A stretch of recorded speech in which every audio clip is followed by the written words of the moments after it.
Turn the other cheek. 4:10:09. There's been a misunderstanding about the idea of what Jesus told us. When someone asked him, okay, if I'm wronged, how many times should I forgive the person? A couple, 3 times, and it got up to 40, and he says, no, 40 times 40. So continue to forgive, even when it is beyond human reckoning to understand why you would be forgiving.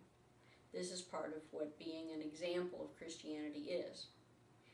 The other thing that he said didn't seem to make sense because it seemed sort of masochistic. But you have to understand, the society that he was working in was built on a slave economy. Slaves had no rights. They had no ability to move from place to place. They had no right to life, liberty, pursuit of happiness, a paycheck. They had no right to anything. People might malign their masters for not treating them well, mostly because they were property. You're not treating your car properly. You're not changing the oil. You're not, changing those windshield wipers. When was the last time you got a paint job for your baby? This was the sort of thinking that was going through people's minds when they castigated the owners of slaves. Not because the slave had a right to any of these things, but because they were property, they should be cared for so that they could stay in working order as long as possible.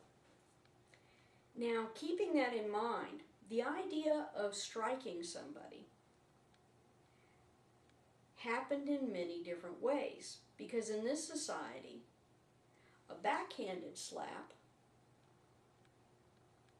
was something you did for slaves. You didn't touch your palm to them. If you turned the other cheek, they had to hit you with the palm. Change the dynamics in the punishment. It became an equal relationship of punishment rather than an owner and property relationship. So, looking at this through those eyes, Jesus had said, when somebody asked him, what should I do if someone strikes me? Turn the other cheek. Well, all Judeans were slaves, so they had to turn the other cheek. Well, this really rankled a lot of people. Hey, we fought, the Egyptians, and we fought these, and we took over the Canaanites' land, and we did this, and we murdered these people, and how can we just turn the other cheek? How are we going to win this way? The way that they were winning, if they followed Jesus' teachings, was to change the dynamics from a owner to a property relationship to one of equals. They had to start looking at you as a human being, as an individual, as someone who maybe had the right to be treated with humanity. This was what he was teaching with the turn the other cheek idea.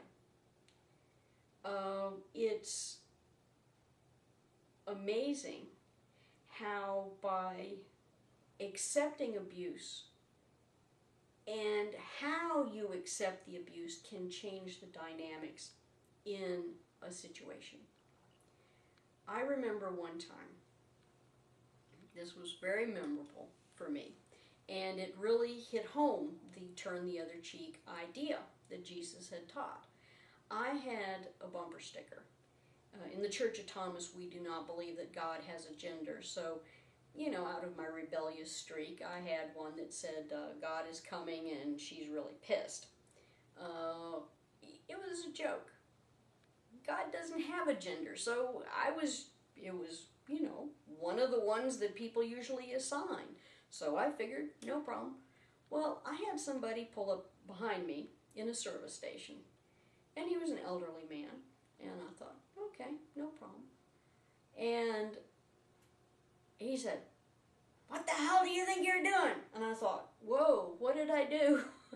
I don't remember talking to him. What did I do to offend this guy? And he says, "Are you a Christian?" And I said, "Yes, sir." And he says, "Well, you can't be a Christian, Landon." And he pointed at the bumper sticker, and I said, "Well, sir, I'm a minister." He says, "What the hell kind of minister are you? You can't be a minister. You can't be a Christian." Yeah, yeah, yeah, yeah. And I calmly explained the point of view. And even though he never changed his mind, he ran out of things he could say. Because I disarmed what he would have done next. If I had cowered and said, "Sorry about the bumper sticker, sir," or, "Well, up yours and whatever," then I would have bought into his agenda, his screenplay, his script. But I didn't. I turned the other cheek. I stayed calm when he was blowing up and being a very poor representation of a Christian, if I might add. And he was attacking someone he didn't know because of a bumper sticker. If he couldn't understand that there were other people in the world, he had a very narrow point of view. If he could have agreed to disagree, that would have been great. But you see, that would have only happened if he had considered me an equal, and he didn't consider me an equal. I was a girl. I was driving this little bitty car that was foreign. I had short hair. I had jeans and t-shirt on. I just didn't look the image of what he had in his head for what a Christian was. And then the bumper sticker just blew him out of the water. He said he was a minister. I was shocked. I was horrified for his poor congregation that he would probably be spewing this kind of vitriol like Reverend Wright. You can't be a Christian and attack. What you have to do is say, "This is what I believe. This is what Jesus said, and this is my documentation to validate why I believe the way I do. Let's start a conversation." But he didn't want a conversation. He wanted to lambaste me for being different.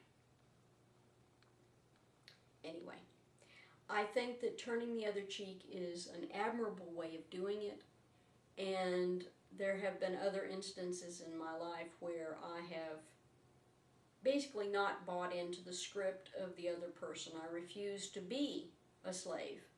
I refuse to be anything but an equal.